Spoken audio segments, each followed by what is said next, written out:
Pessoal, sejam muito bem-vindos a mais uma aula. Nessa daqui a gente vai estudar essa nossa querida, a Ambima. Lembre-se que quando a gente estudou de maneira geral ali o Sistema Financeiro Nacional, a gente viu que nós tínhamos órgãos de regulação, fiscalização e de autorregulação. A Ambima é um órgão de autorregulação, porque ela é um ente privado que vai estabelecer regras para o próprio mercado a seguirem. Agora a gente vai conhecer um pouquinho mais da Ambima, tá? Então, na verdade, ela foi criada em 2009, sendo o resultado da fusão de outras duas associações que já existiam. A Associação Nacional dos Bancos de Investimento, a ANBID, que por sua vez foi criada em 67, e a Associação Nacional das Instituições do Mercado Financeiro, a ANDIMA, criada em 71. Ou seja, essas duas se juntaram lá em 2009 e isso resultou na Ambima. A Ambima, ela executa, que nem a gente viu, a chamada autorregulação de mercado, a qual não pode se sobrepor à heterorregulação.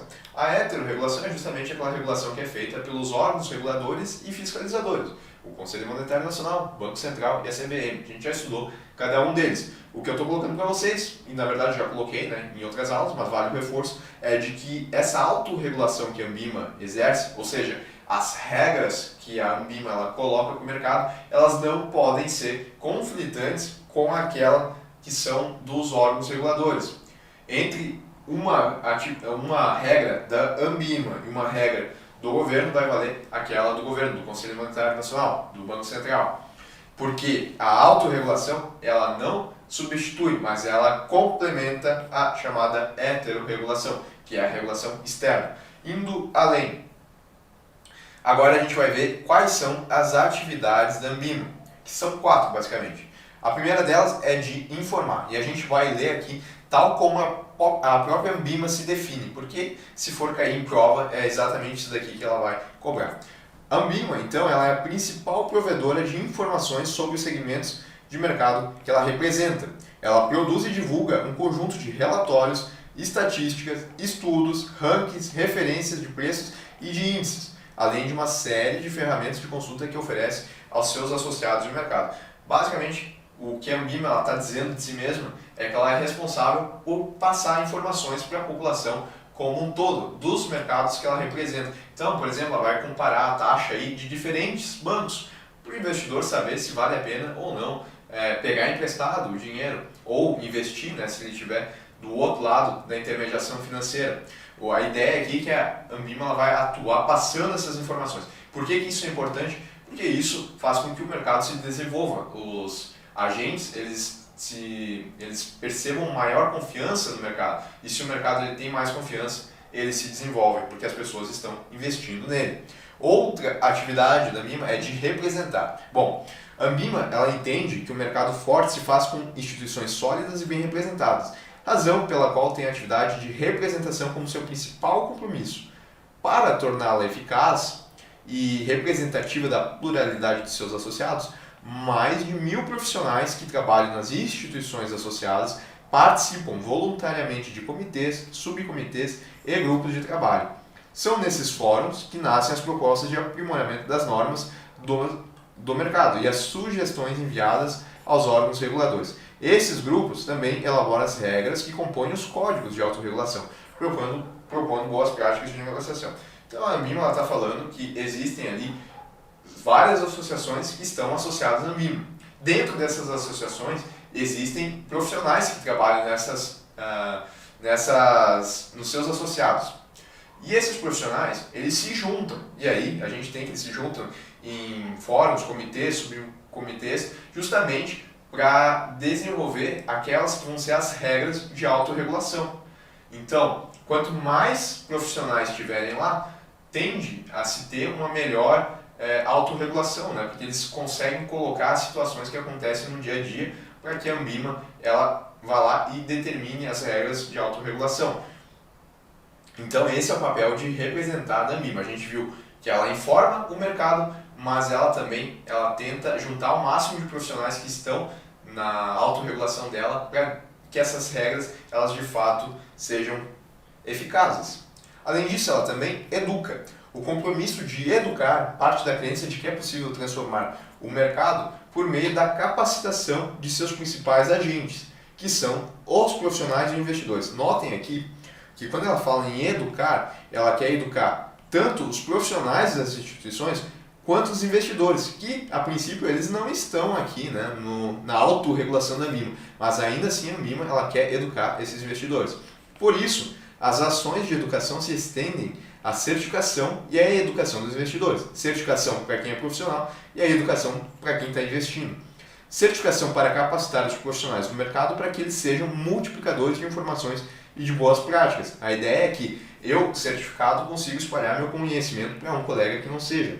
Educação de investidores, daí agora a gente está pensando nos investidores, né, que estão fora do mercado autorregulado da Ambima, mas que investem no sistema financeiro nacional, para ampliar o acesso de atuais e futuros investidores a programas educacionais e conteúdos relevantes para o desenvolvimento do mercado. Por que essa parte de educação ela é importante no sistema financeiro nacional? Justamente para passar confiança. Se o investidor ele tem uma educação, ele sabe no que ele está investindo, ele vai ter mais confiança para investir e isso desenvolve o mercado. Perceba que tudo é relacionado a essa ideia de confiança no sistema financeiro nacional.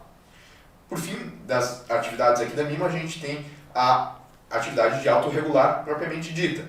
Então, a Ambima ela conduz um modelo de autorregulação privado e voluntário, baseado em regras claras, criadas pelo mercado para o mercado e em favor do seu desenvolvimento.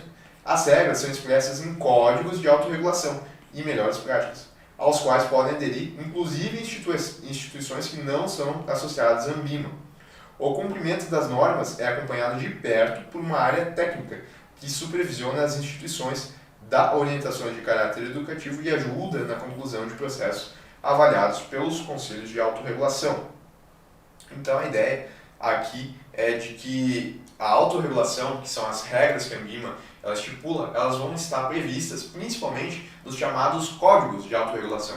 Inclusive, no módulo 1 aqui da CPA10, a gente vê 2 desses códigos, que é o Código de Certificação Continuada e também o Código para a Distribuição de Produtos de Investimento. São regras que constam ali para essas duas atividades que são desenvolvidas no mercado financeiro. Regras essas de autorregulação da Ambima. Então, o ponto é que essa autorregulação ela se dá através dos códigos, mas não apenas neles. A gente já vai ver que existem outras formas. E além disso, o cumprimento das normas que estão previstas nesse código ele é acompanhado por uma área técnica. Funciona aqui falando dos códigos, né? Existem 9 códigos de regulação e melhores práticas. Como eu disse, a gente vê 2 no módulo 1 aqui da CPA10. Eles cobrem grande parte das atividades dos setores representados pela Ambima, que estabelece regras para essas atividades que foram citadas. Hoje há mais de 1.200 instituições participantes da Ambima. E aqui daí ele explica o que significa uma instituição participante. São aquelas que são associadas à Ambima, ou seja, seguem todos os 9 códigos, ou que tenham aderido voluntariamente a qualquer um dos códigos. Ou seja, ela não é associada, mas ela aderiu a um código, a pelo menos um código.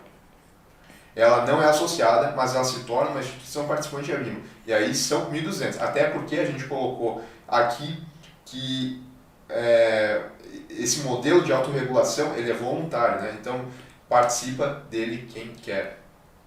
Mas claro, uma vez que a instituição ela é participante, aí ela se obriga a seguir o que tem nesses códigos. Inclusive, se ela descumprir o que está lá no código, ela vai poder perder a participação dela na Ambima. E daí isso torna a instituição, vamos colocar assim, mal vista no mercado, porque ela não está aderindo a práticas de autorregulação. Como é que funciona então a autorregulação? Os associados definem as regras que constam nos códigos. Uma área técnica acompanha o cumprimento dessas regras e uma comissão especializada para cada código também vai fazer um acompanhamento. E, por fim, há um conselho independente que julga, sendo soberano na apreciação dos casos de autorregulação. Ou seja, tem lá o código que foi elaborado pelos associados que vai determinar as regras. Se a instituição ela descumprir uma dessas regras, ela vai estar sendo monitorada por essa área técnica e também por uma comissão especializada de cada código. Então, existem 2 órgãos que estão atuando ali para ver se o que está lá no código está sendo cumprido pelas instituições. Essa área técnica e essa comissão, só que daí para cada código. E por fim, né, para saber se ela de fato descumpriu o que estava lá no código, vai existir um conselho independente que vai julgar. Ele é independente porque ele não é da própria Ambima, né? Então é um terceiro de fora que vai estar olhando, vai ver o que está lá no código, vai ver o que a instituição desempenhou e vai ver se realmente descumpriu. Se descumpriu, daí a gente tem o desligamento ali, é uma das opções, pelo menos, a gente tem o desligamento da instituição participante ao código da Anbima. E, como eu falei para vocês, não são só os códigos que existem, né? Existem outras formas de autorregulação, que são as deliberações. Essas elas possuem caráter vinculante, ou seja, são obrigatórias, devendo ser observado por todos os participantes. E os pareceres de orientação, que não possuem caráter vinculante, ou seja, são voluntários e têm como objetivo orientar e esclarecer regras e procedimentos. Ou seja, eles não estão colocando uma regra em si, eles estão ajudando a esclarecer uma regra. A ideia, pelo menos, é essa. Esses aqui, eles determinam, então, são obrigatórios. Pessoal, o que a gente precisava saber aí da Anbima para a nossa certificação CPA10 era isso. Até a próxima aula.